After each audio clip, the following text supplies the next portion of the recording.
Good afternoon, and welcome to today's virtual event, Unpacking Black American Religious Life.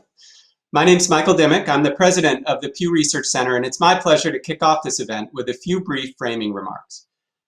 For those of you who aren't familiar with the Pew Research Center, we are a nonprofit fact tank. We are designed to inform the public about the issues, attitudes, and trends shaping America and the world.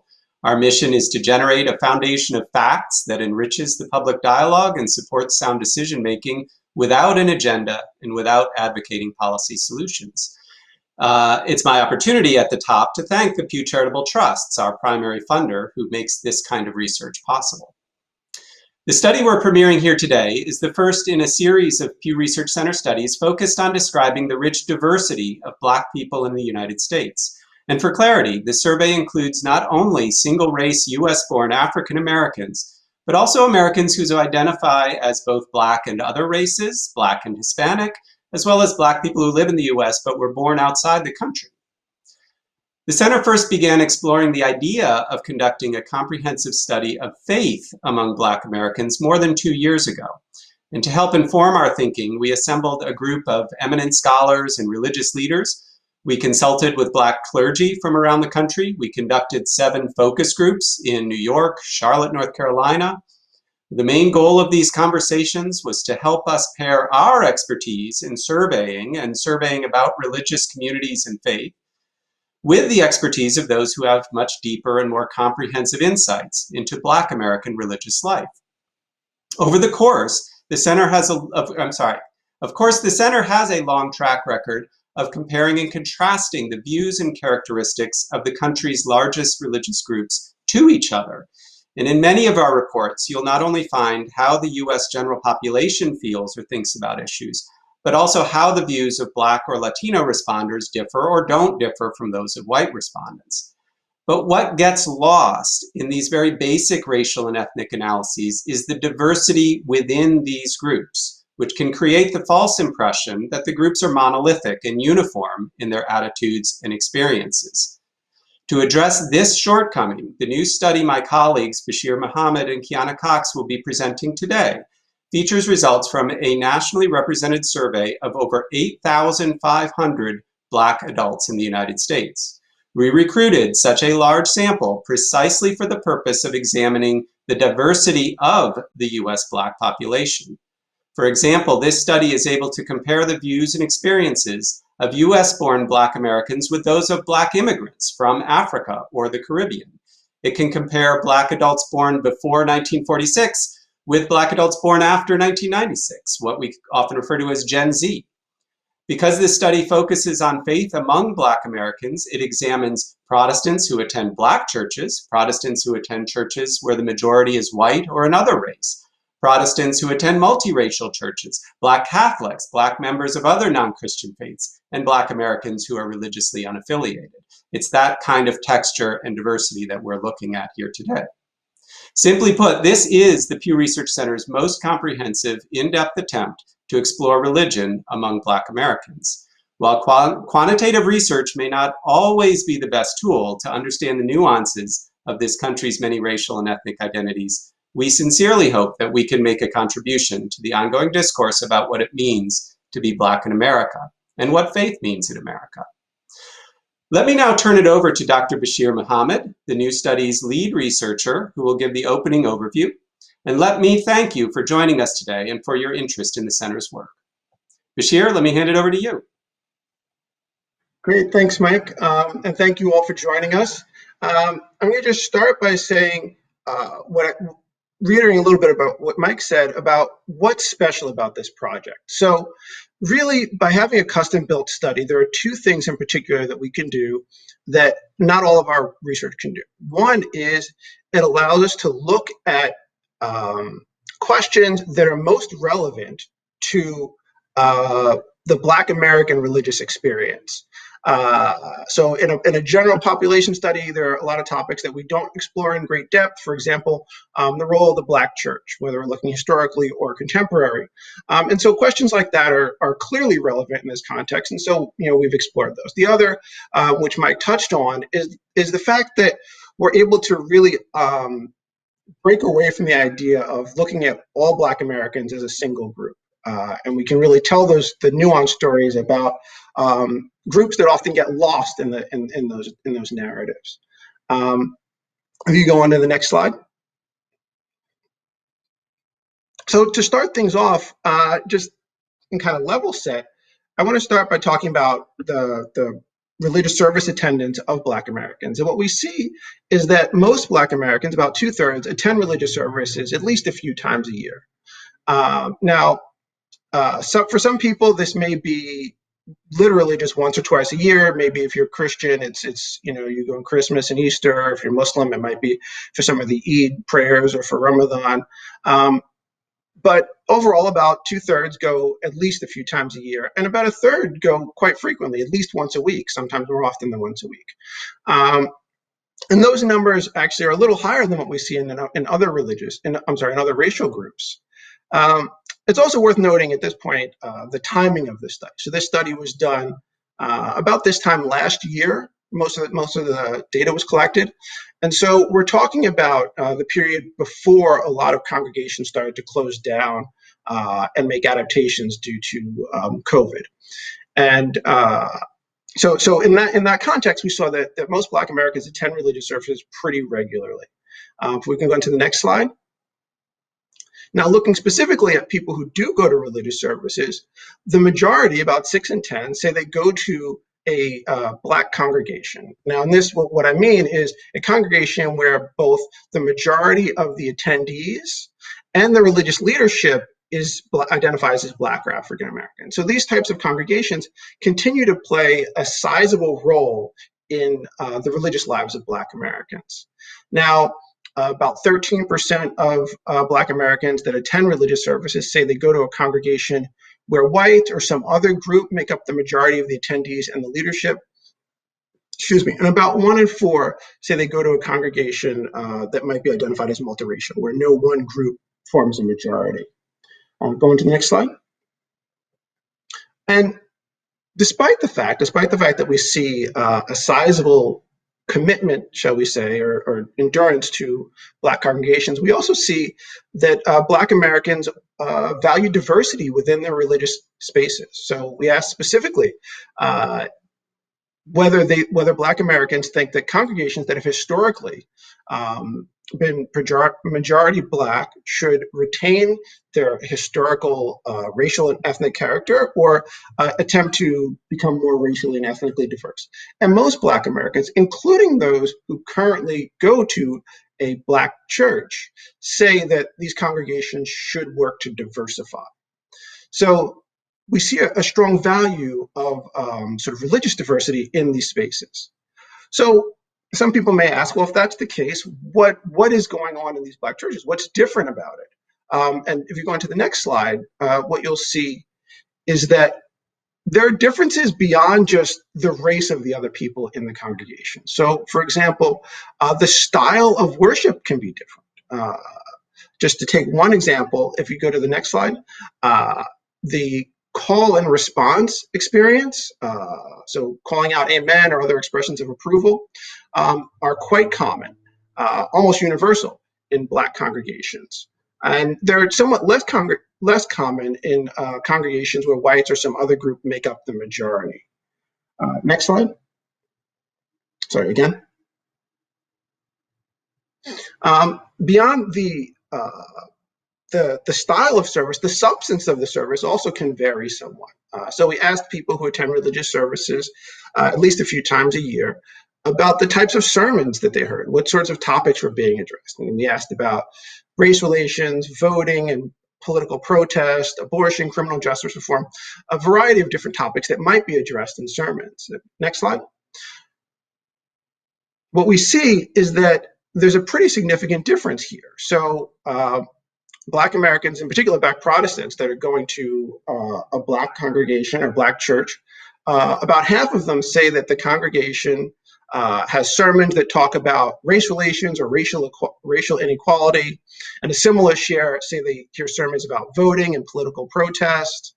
Whereas if you look at Black Protestants that go to congregations where whites or some other group are the majority, those topics are much less commonly discussed. They're much less likely to hear about race relations, much less likely to hear about criminal justice reform, and much less likely to hear about voting and political engagement.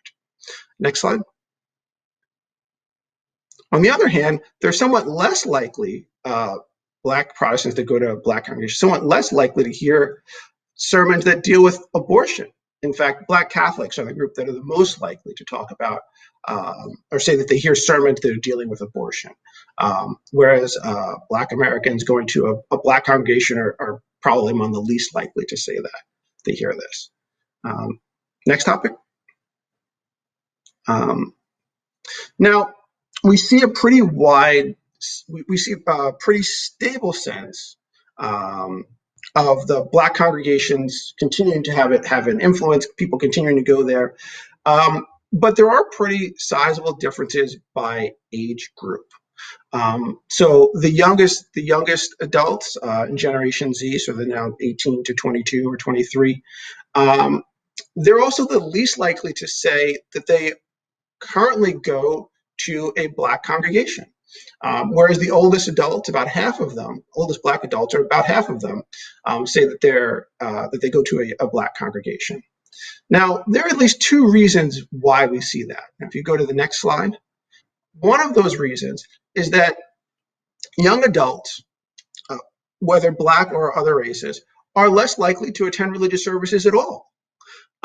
So the youngest Blacks, about half of them, say that they don't attend religious services. They seldom or never attend religious services.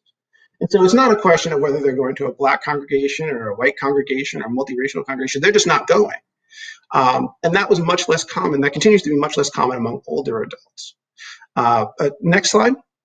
The other point, though, is that among those who do go, younger Blacks are more likely to go to a congregation where whites or some other group are the majority. Now, it's still the case that most Black adults of any age, including the youngest, do not go to a congregation like this. Don't go to a multiracial congregation. Don't go to a majority white congregation. But that's much more common, in particular going to a majority white or some other race congregation is much more common among young Blacks than among older Blacks. Go on to the next slide. Now, one place where there isn't a large difference across age groups is on the historical role that Black churches in particular, and to a lesser extent, Black Muslim organizations like the Nation of Islam, played in helping Blacks move toward equality. Most Black Americans, regardless of age group, say that they feel that Black churches played a significant role in helping Black Americans move to equality. And about half say the same thing about Black Muslim organizations. In comparison, you could see civil rights organizations are the group that Black Americans across age groups are the most likely to say played a role. Of course, they could choose multiple. Civil rights organizations are the group that Black Americans were the most likely to say played a role. And the group that most Black Americans were the least likely to say played a significant role were white churches. Whereas the federal government's kind of in the middle. But we do see across age groups, both Black churches and Black Muslim organizations playing an important role in helping Blacks move toward equality. Next slide. Similarly, if we ask about the role of Black churches today in Black communities, we don't see a significant difference by age group. And we see that Black Americans are divided between whether they think that Black churches today have too little influence and have about the right amount of influence. So there are very few Black Americans, about 1 in 10, that say that Black churches today have too much influence. Rather, they disagree as to whether what they're seeing now, the level of engagement they're seeing now, is appropriate, or if they feel like they'd like to see more. So that's a pretty consistent finding. Again, we see across age groups that there's a sense that Black churches either are playing a role now and it's a good role, it's sufficient, or that they'd like to see more from Black congregations, Black churches, in helping Black communities today. With that, I'll turn it over to my colleague, Kiana Cox. Dr. Cox will talk some about the religious beliefs and practices, as well as some of the smaller subgroups that we talked about that this survey lets us unpack. Over to you, Kiana. Thanks, Bashir. If you all could bring up my slides. Now I'd like us to talk a little bit about our findings on the religious beliefs and practices of Black Americans. If we can go to the next slide, please. So in this survey, we asked Black Americans to share with us their beliefs about God. And we learned that these beliefs are very widespread. In fact, nearly all Black Americans say that they believe in some kind of higher power. So among those who believe, we found that about 75% say that they believe in God as described in religious scripture. And that can be the Bible, the Quran, or some other holy book. However, about 20% said that they don't believe in God as described in any of these holy books, but they do believe in some kind of higher power or other spiritual force in the universe. In comparison, only about 2% of Black Americans actually say that they don't believe in any higher power at all. So belief in God is very widespread. If we can go to the next slide. We also wanted to know about the kinds of things that Black Americans consider to be essential to their personal religious faith or their sense of morality. And so what we see here is that believing in God is the most common response to this question about what's essential to your faith. About 84% of Black Americans who identify with the religion say that believing in God is an essential aspect of that religion. But even 30% of those who do not identify with the religion said that believing in God is essential to their personal sense of morality. So even among those who identify or affiliate with the religion and those who do not, the idea of believing in a higher power is essential to that faith or sense of morality. What we also found is that belief in God is followed very closely by opposition to racism in terms of things that Black Americans feel are essential to their sense of to their sense of morality or important to their faith. So this means that about 3/4 of Black Americans say that taking a stand against racism is an essential part of their religious faith. If we can go to the next slide. What we also found in relation to or following belief in God and opposing racism is that about 75% of Black Americans said that opposing sexism is also essential to their sense of morality or their essential to their religious faith. And what's interesting here is that notice that belief in God, opposition to racism, and opposition to sexism all outpace pretty far the idea that attending religious service is essential to their faith, that avoiding premarital sex is essential, and that opposing abortion are essential. So those three things stand out at the top in terms of what's essential to Black Americans' sense of morality or their faith: believing in God, opposing racism, and opposing sexism. If we can go to the next slide. We also learned that prayer plays multiple roles in the lives of Black Americans. First, we see that about 80% of Black Americans say they pray at least once a month, if not more. And about that same share say that they believe prayer can heal sickness, disease, and injury. We also found that about half of Black Americans rely heavily on prayer as they decide or make decisions about major things in their lives. In fact, Black Americans rely more on personal prayer and reflection than they rely on advice from religious leaders. Finally, when it comes to prayer, so aside from frequency of prayer, aside from believing in the power of prayer to heal and using prayer to help make decisions, about 1/3 of Black Americans also believe that prayers to ancestors can protect them from harm. This is true among about half of Black Americans who are affiliated with non-Christian religions, but it's also true among about half of Black Catholics. We see this is true also among about 1/3 of Black Protestants. So belief in prayer exists among Black Americans in multiple levels, both in frequency and in what they expect prayer to be able to do for them in terms of healing the sick, direction in your life, and also prayers to ancestors for protection. If we can go to the next slide. And so we also wanted to examine these beliefs and practices among unaffiliated Black Americans, so people who say that they don't identify with any religion. So we looked at Black atheists, Black agnostics, and those who say that their religion is nothing in particular. And what we learned is that those who say, so this last group, those who say that their religion is nothing in particular, are very religiously engaged. In fact, on some of the measures that we have here, and I'll talk about, we see that those who say that they are nothing in particular in terms of their religion, in many ways look like Black Protestants in terms of their religiosity. So, for example, almost all of those who say their religion is nothing in particular believe in God or some other higher power. The majority of them pray at least once a month, if not more, and a sizable minority of them also go to religious services at least once a year, if not more. So by comparison, those who identify as atheist or agnostic engage in these religious practices at a much smaller rate, at a much lower level. So no more than 1 in 6 of those who identify as atheist or agnostic pray to their ancestors or pray in general or attend religious services. So those who say they are nothing in particular when it comes to their religion, in many ways look a lot like Black Protestants.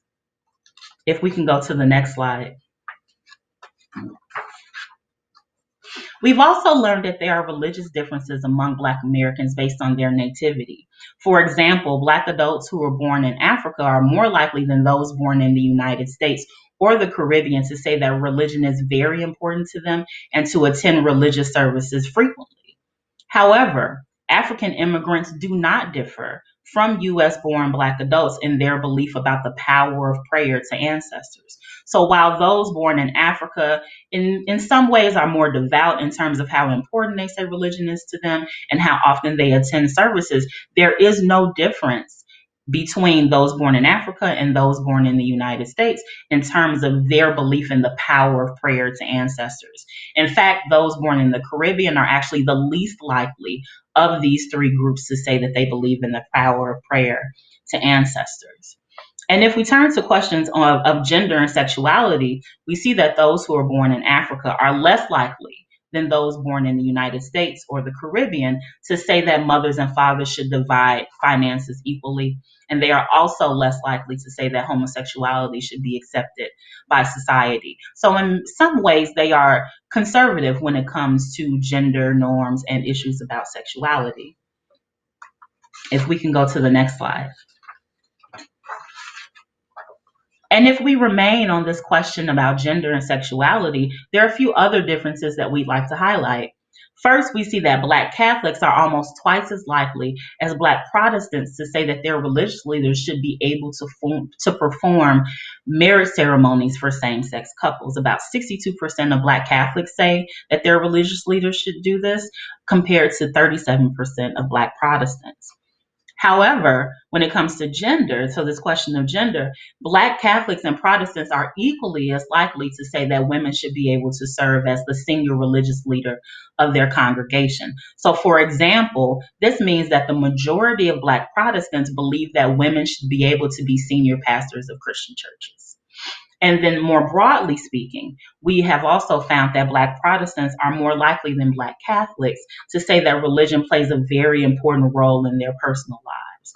And so we've looked at sort of these different subgroups. We found that unaffiliated Black Americans are very religiously engaged on some levels, about religiously engaged as Black Protestants. We've seen that African immigrants on some of our measures are more religiously and socially conservative than Black Americans born in the United States and the Caribbean. And then on these last couple of measures, we see that Black Protestants and Catholics differ in terms of what they would like to see from their religious leaders in terms of sexuality, but they do not differ in terms of what they would like to see in terms of gender.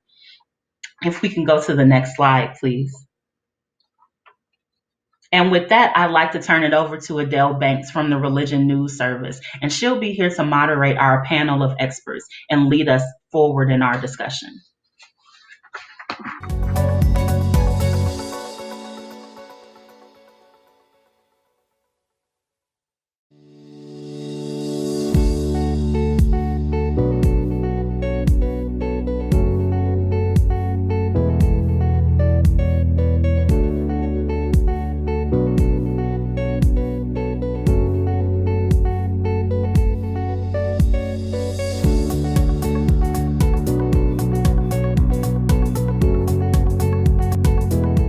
Thanks very much, Dr. Mohamed and Dr. Cox, for highlighting some of the details of this comprehensive study. Audience members, you should please start submitting your questions for the Q&A portion of this event that will follow my discussion with some experts on the topics the Pew study has covered. I'd like to briefly introduce those experts now. Dr. Cheryl Townsend Gilkes is Professor of African American Studies and Sociology at Colby College in Waterville, Maine. She's the author.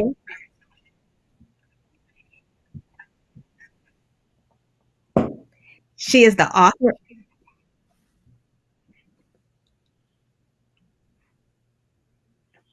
She's the author of If It Wasn't for the Women, Black Women's Experience and Womanist Culture in Church and Community. Her work focuses on African American women, religion, and social change.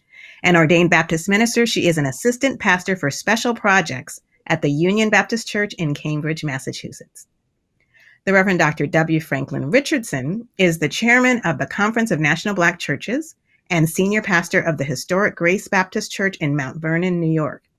He is also the author of Witness to Grace, A Testimony of Favor.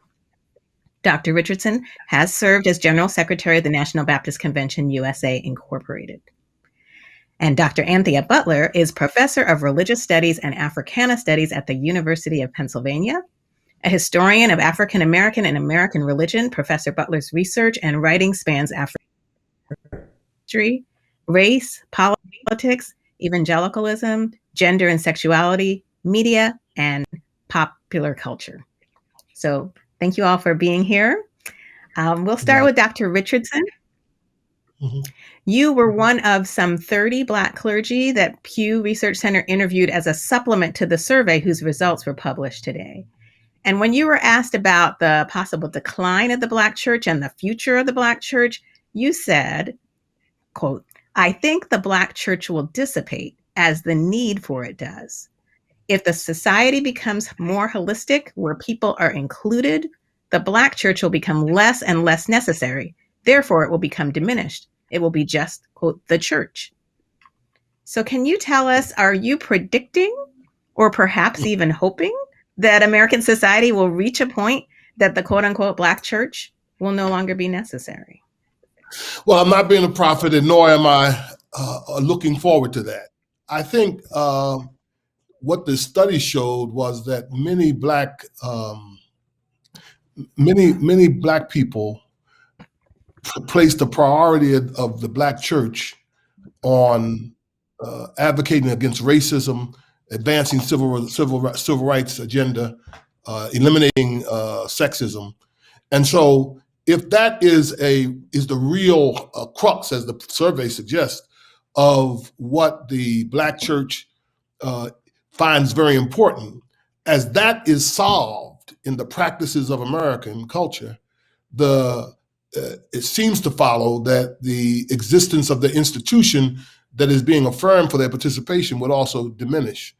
I guess it is also grounded in the idea where Martin Luther King said that the most segregated moment in America is Sunday morning in America, where we are separated by color. So I think, to answer your question, I think yes. I think that the potential for the church to be inclusive and be multi-ethnic is there, but it will be retarded by the attitudes, some recently, that we thought were already gone, the insurrection mentalities that have risen in our culture, the rising of white supremacism, white privilege being very important. So these things will affect the outcomes of that. But I think in an ideal model, the Black church could put itself out of business, or could eventually emerge into something that was fuller and broader, because the spirituality dimensions are not locked into ethnicity. That can become a part of the broader culture. Thank you. Dr. Butler, Pentecostalism is among your areas of expertise. So what did you make of the findings about speaking in tongues, a religious practice found often in Pentecostal churches, including that among Black adults who attend religious services at least a few times a year, more of those in Generation Z and millennials said that their religious services include speaking in tongues compared to the baby boomers and the silent generation. I wasn't surprised by that, Adele, in part because so many people are now attending either charismatic or Pentecostal or neo-charismatic churches, as we might call them. So speaking in tongues is a part of that. And I think that for a lot of people, that experience, if we're going to talk about the practice portion of this, comes also together with the time that they might go up to the altar, the salvation experience. We just saw this week the passing of Frederick Casey Price, a very big prosperity gospel / charismatic preacher in Los Angeles. And one of the hallmarks of his church was that if you went up to the altar, that was the first thing that you were going to get prayed for, was to receive the Holy Spirit. So I'm not surprised by that. I think what might surprise me is that if you correlate that alongside of church attendance, then that means that people have personal practices that they do at home, perhaps more than they would in a church setting. Thank you. Dr. Gilkes, you have written a book on Black women's experiences in the church. What do you make of the finding that many Black Americans want to see women as senior religious leaders in congregations when that is still forbidden in some pulpits? Is this something that is a particular challenge, a tension for Black congregations? Well, I think many church members would like to see it. And it depends on where they go to church, whether or not they will see it. But it has been a tension that has been there from the very beginnings during the era of slavery. We think of the very famous person, Jarena Lee, who approached Richard Allen and felt she was called to preach and felt that she was called to serve. And Allen was coming out of a Euro-American worldview and didn't think anything of it. But the women's network within slave communities had very strong women's leadership, very strong women's leadership practices, not only praying, not only singing, but also preaching.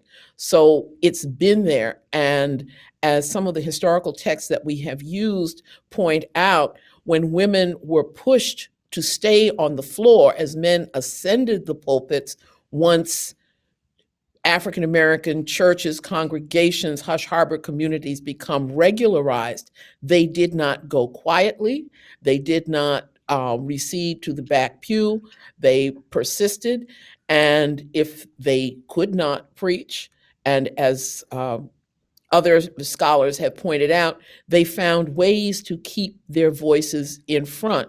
But we have historic movements within the Black community where women who wanted to preach did form new churches, and in some cases formed denominations after they were allowed to preach, but could not be bishops. So there's been this constant women's movement in multiple settings within African American religious experience.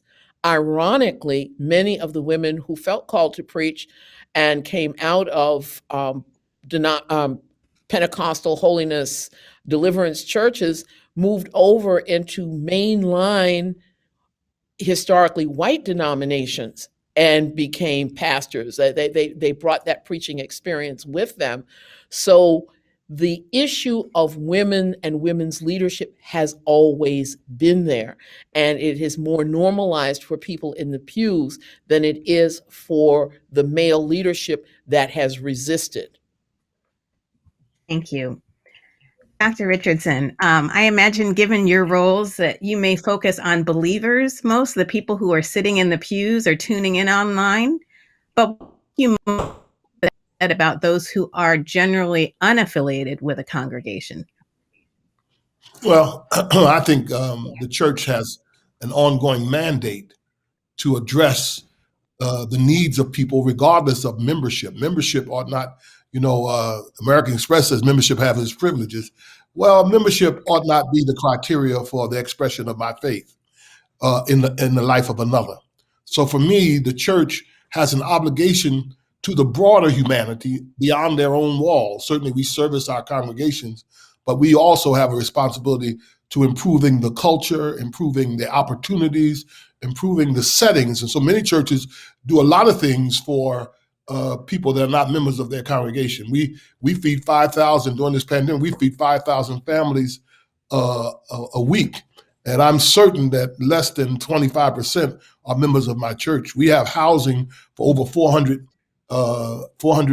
units of housing, and I know that less than 5% of that housing is members of our congregation. So I understand the church's mandate to be to the marginalized, the oppressed, those who are outside of the normal opportunities of American society. And so that's what drives me. And yet we also have this obligation to try to solicit them as disciples of Jesus Christ. But the solicitation must not be up front. Jesus fed the people before he preached to them. Thank you. Dr. Butler, given your expertise in global Christianity, what was most striking to you about the study's findings that contrast the religious beliefs and practices of US-born Black people and those born in Africa or the Caribbean? I'm not going to say it was striking. I'm going to say that it was, how should I put this? Predictable. I think the differences between sexuality in terms of prayer, whether that's about prayer to ancestors or others, I think those are markers that we can think about in terms of how we see global Christianity or people who are parts of global Christian churches here in the United States, whether we think about Nigerians or Caribbean people or others, how those churches perceive certain kinds of issues as opposed to African American churches. And I think that for me was really important, and probably also the emphasis on race and racism, I think for me was striking. Thank you. Dr. Gilkes, given that this is being discussed as being such a comprehensive study, I wondered if you could give any perspective on just how comprehensive it is, whether you can think of any previous study that did something anywhere close to this, or if you can speak to just the way research has focused on African Americans and their faith in the past. Well, I think the one study that attempted to be that comprehensive was the Lincoln and Mamiya study, which was, because of the way it was funded, it focused only on 7 historically Black denominations. And it was done in pieces, again, because of the funding.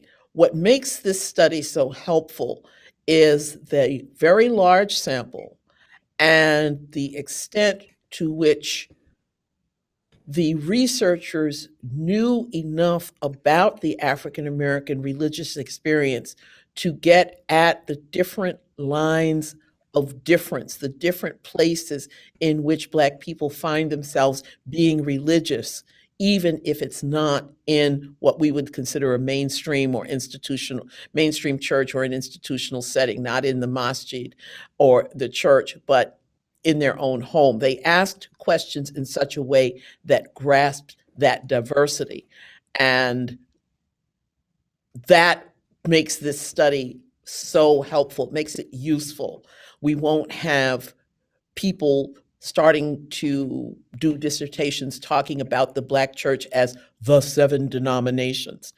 There'll be a much more comprehensive understanding of the ways in which African Americans are religious. I think it also grasps the somewhat historic reality of Black people in America, especially Black Americans, where denomination has been a sort of semi-permeable boundary and people have moved back and forth. And the study also is helpful in that it does grasp the consequences of what Ira Berlin calls the global passage, the fact that the Black community, African America, is changing because of post-1965 immigration, and those questions have been asked as well. It's very helpful that way.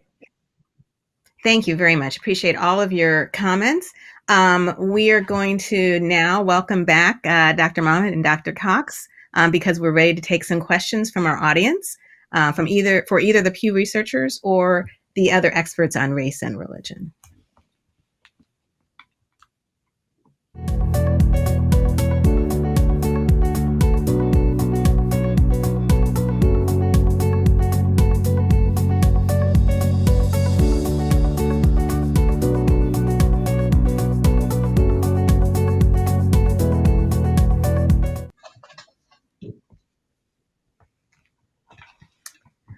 Okay, welcome everybody.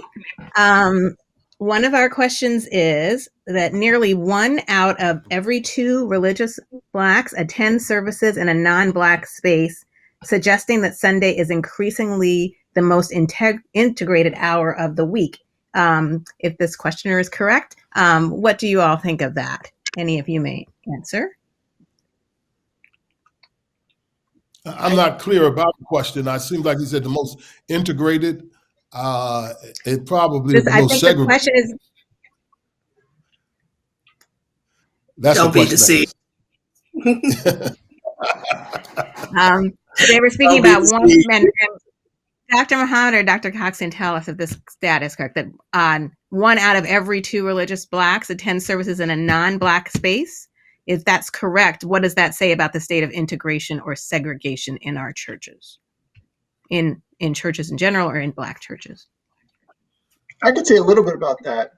So, I mean, I think the person is kind of rounding off the statement we made about the share that I made actually about the share that go to Black churches versus mixed race versus white or other race, and it was about 6 and 10. So not much higher than half say that they go to a Black congregation. And so there are a significant share that go to either a white or other race congregation or a multiracial congregation. I guess there's 2 points I would want to make there. One is a point about about multiracial congregations, which is that we know that it's often the case that people, there's a lot of literature on this as well, that people often sort of overestimate the amount of diversity in their congregations. So we know that there are people that say that, there's no one group that's the majority. And what they really mean is that it's 90% Black, but there are a couple people that aren't Black at my congregation. And, we see it the other way as well. Sometimes you'll ask, ask about a majority white congregation, and they'll say, "Oh no, it's totally multiracial. There's that one Asian family, and there's that one Hispanic family, and there's that one Black family." And so I think we have to be a little careful about that multiracial category, and realize that there's some mushiness there. The other thing, and that's a technical term.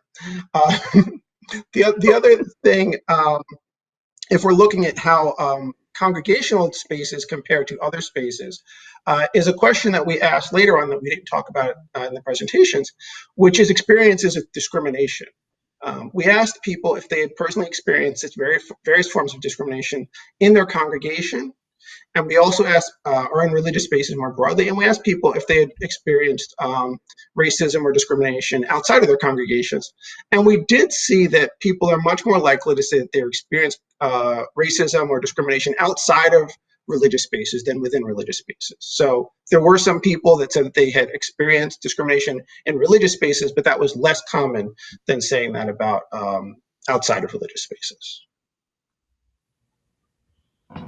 Thank you. May I? Oh, yes, please go ahead. Let me say something also about Sunday being the most segregated hour. There's other ways to be segregated, and it can be segregated by ethnicity. It can be segregated by class. That Sundays is the day when people make the decisions about their time, and it is the most discretionary day of the week, unless you're at the bottom of the occupational structure and have to work a Sunday shift as a service worker. Most people are making decisions about what they do on Sundays for themselves, and that's when you find out where their community is, where their connection is. So there are other forms of quote unquote being segregated, being socially discrete besides Black and white. And I think that this study gets to some of that. Thank you. You all are being asked to elaborate on the observation that religious engagement for Black atheists is similar to Black Protestants, or at least, there seems to be religiously engaged atheist people or people who don't consider themselves affiliated with a congregation. Would any of you have a comment about that? Yeah, so one of the things when it comes to religious affiliation or engagement among what we call religious nuns, right? So people who are nothing in particular, atheist and agnostic, what we found is that of those religious nuns, it's the ones who say their religion is nothing in particular, who still have higher levels of belief in God, still pray at least once a month or more, and also will go to religious services about at least once a year, if not more. It's not necessarily the atheists or agnostics who are doing that. It's this larger chunk of people who say that their religion is nothing in particular. So that's where we see these higher levels of engagement. We see about 17% of atheist agnostics who say that they believe in the power of prayer to ancestors, and that they might attend church a couple of times a year, but that those numbers are very low for that group. It's really the group of people who say that their religion is nothing in particular, and not necessarily the atheists or agnostics who have these higher levels of engagement that we're seeing. Could I address that just for a second, Adele? Please. I wanted to say, those who don't really want to say that is because part of it is that there's not a category for them to describe themselves. So this is one of the things I was very interested in the survey, is that you had a piece about how many people burn candles, or do you burn sage, or do you do something like that? And I thought, this is a low percentage, because I know a lot of church people who do these practices, but they just don't want to say this out loud because this is an issue for people who are in more Christian churches, or may visit more Christian churches, or have relatives who are Christian, who think that these practices are not Christian per se. And I would like to think about this in terms of, if we could drill down and actually find out and start asking people what they really do practice. If it's not kind of, normal Christianity, are you reading cards? Are you doing, astrology? Are you doing all these other things? I think we'd find some interesting numbers there to think about in terms of African Americans who are sort of detached from the normal kind of church service every week. Thank you. This questioner says that they're aware that the survey was conducted before the Black Lives Matter protest last summer, but is still curious to hear if the study found some connections between religion and civic participation. And this person would also love to know from the experts what role they see for Black places of worship in America's civic and political life in light of the survey's findings. Well, I guess I want to stop in for the second part of the question.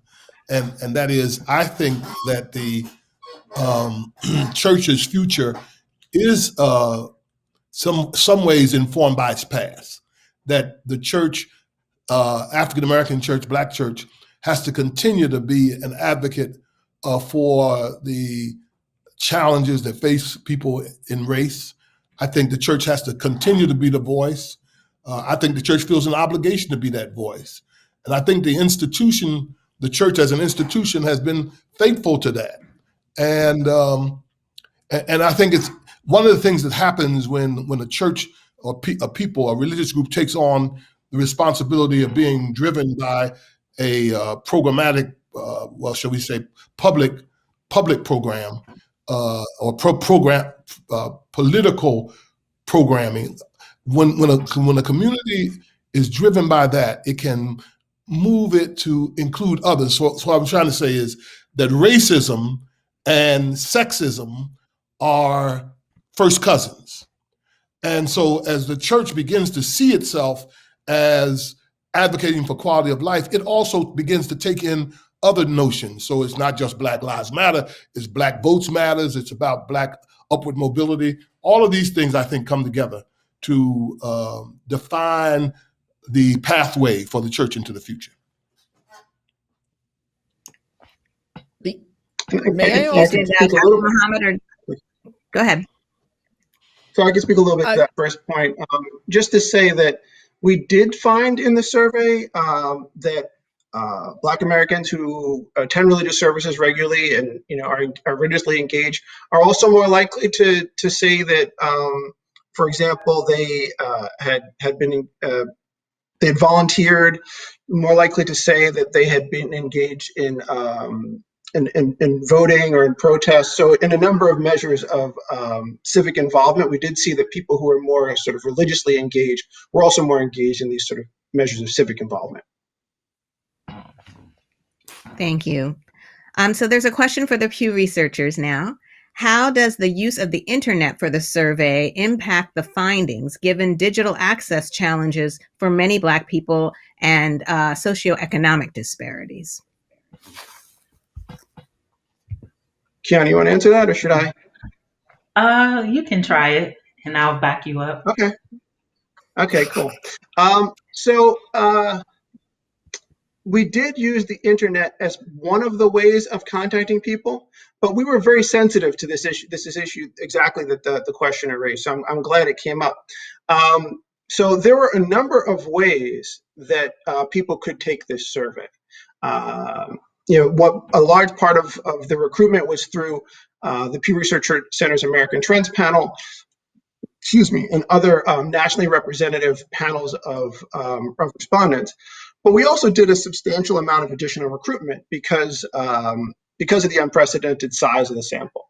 And the way that was done actually is people were addresses were selected using mail, and people were mailed letters and postcards and even full copies of the survey, especially if they weren't comfortable doing it online. So they were initially invited to take the survey online, and many people did, but for those who didn't, we eventually just mailed them a physical copy of the survey, so they could just take a pencil or a pen, write it up, and put it in. We had a self-addressed envelope with sort of no postage required, so they could put it in there and mail it out to us. So we were very sensitive to the fact that we didn't want this to be about the Black people that also are very, sort of tech savvy and are comfortable on the internet, et cetera, both because we're interested in age and the socioeconomic gaps. Thank you for clarifying that. Someone else would like to know, do you think there is a strong correlation between the lack of women's leadership and seldom discussed reproductive rights in Black churches? That is a good question. I am not sure that is the case. I would more say that this is, as a historian, I'm going to say that the issue about Black women's roles in the church has been more a historic one. I was really pleased to see the numbers of people who think that women could be preachers now, but how that translates practically is another question altogether. And I think that's an important one. Let me also say about the abortion piece. I think that's not just the only piece that you look at for reproductive rights. I think the access to contraception, the access to healthcare, these things also play a role in that particular question. And, one of these days I would like to see a survey that really kind of drills down into that a little bit more deeply and think about the ways in which these kinds of issues affect people in the Black church. Thank you. We had an earlier question about whether you can discuss the implications of the high percentages of immigrant Afro-Latinx and multiracial Blacks worshiping in non-Black spaces compared to African Americans. Does the panel anybody else want to say something before I do? Because I think I know exactly the answer to this question. Okay, well, you go first, and then if you can my guess, I think my guess is about this, and I would like to hear from our the Pew people about this. My guess is that these are people who are more in non-denominational or charismatic, big Pentecostal evangelical churches. That is my guess, because I'm thinking that they are the ones who are more likely to watch people on television, to skew that television watching alongside of going to a larger mega church or something like that. That's kind of what I'm thinking. I could be completely wrong, but I think that's important. The other thing I think that we don't talk about very much, but is really important, is what kind of language transmission is happening. If somebody's speaking Spanish or Portuguese or another language, are there services available in their native language? And that also has a lot to do with where you go to church and why. Mm-hmm. Dr. Jill? In addition to what Dr. Butler pointed out, the other piece is that people who are coming as immigrants are coming sometimes from countries where they already have a religious affiliation, and they are going to the congregations in the United States that matches their religious affiliation. So if they are Methodist or Presbyterian, they're going to go to those congregations first. They're going to find those connections. If they are Catholic, that is also going to be a feature. I know I used to ask some of my neighbors who were from Haiti, how could you possibly want to move to an area that's so cold in the wintertime? What is here? And I found out it was French-speaking parishes that was still functioning in Massachusetts because they had begun as service to Franco-American people who had come down from Quebec.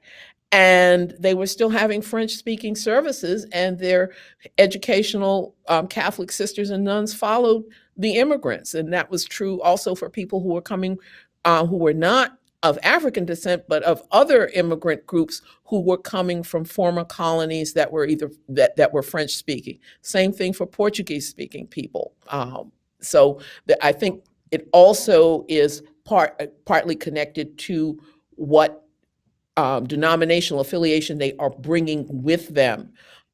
Seventh-day Adventist. There's a number of places where the outreach to Africa, Assemblies of God, interestingly enough, has done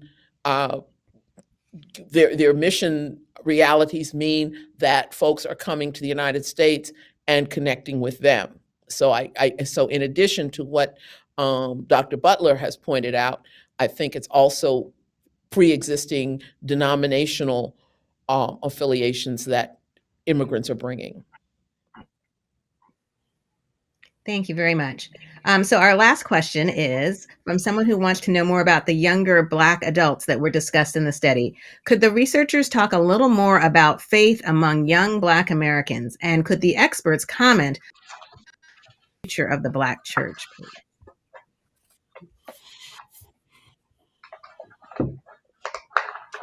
I think the study showed that. There is a continuing presence. Matter of fact, I was encouraged by it.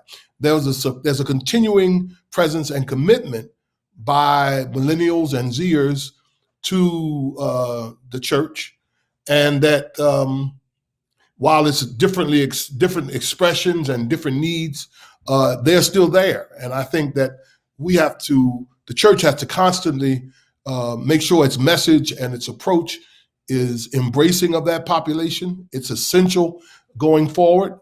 And they already are quite involved in the civil rights and social and civic activities of our communities, and some of them flow out of our churches. So I was encouraged by that, and I think that's very important. Yeah, and also there are a couple of things that we found in terms of millennials and Gen Z in terms of their religious engagement. So one of the things that we see is that they are less likely to attend a Black church if they're going to church than older generations, although a majority of them still attend churches that are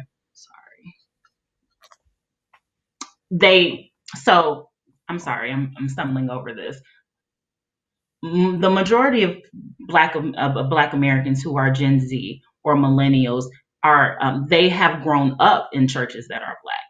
They presently are less likely to attend Black churches than older generations. So that's sort of the two-pronged finding that we see, that they've grown up in Black spaces, but they don't necessarily continue in them as they've gotten older.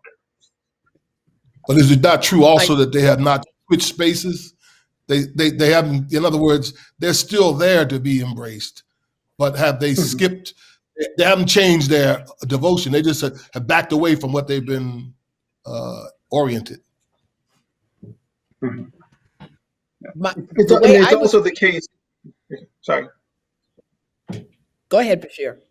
Dr. Muhammad. I was just going to say that it's also the case. It's still the case that the majority, even among Gen Z, say that they grew up going to a Black church, and the plurality say that that go to a congregation say that they go to a Black congregation. But on both of those things, there is a big age gap. Although it's still the case that the majority say that they grew up in a Black congregation. It's something like 6 in 10 among the youngest, as opposed to 9 in 10 among the oldest Blacks. And so they're less likely to have grown up in a Black church, as well as being less likely to currently go to a Black church. Where we don't see much of an age difference is on their views of the church more broadly. As I mentioned before, questions about whether the Black church has played a role historically, whether they want to see it continue to play a role. That's not as driven by age. And then there are a number of other measures, both in terms of religion, sort of religion more broadly. The questions about whether racism is essential to your faith. Young Blacks are just as likely as older Blacks to say that that's an essential factor, if not more. The same thing with questions about gender. There are a number of these sorts of things where either we don't see much of a difference, or where we see the younger generations having a path that what's the word? A path that can challenge the church. So on some of these gender questions, the views of the younger Black adults, even the ones who go to church, sometimes are not completely in line with what they're saying they're hearing from their sermons. Dr. Butler, you wanted to add something? Yeah, I do. I'm going to answer your question about the future of the Black church.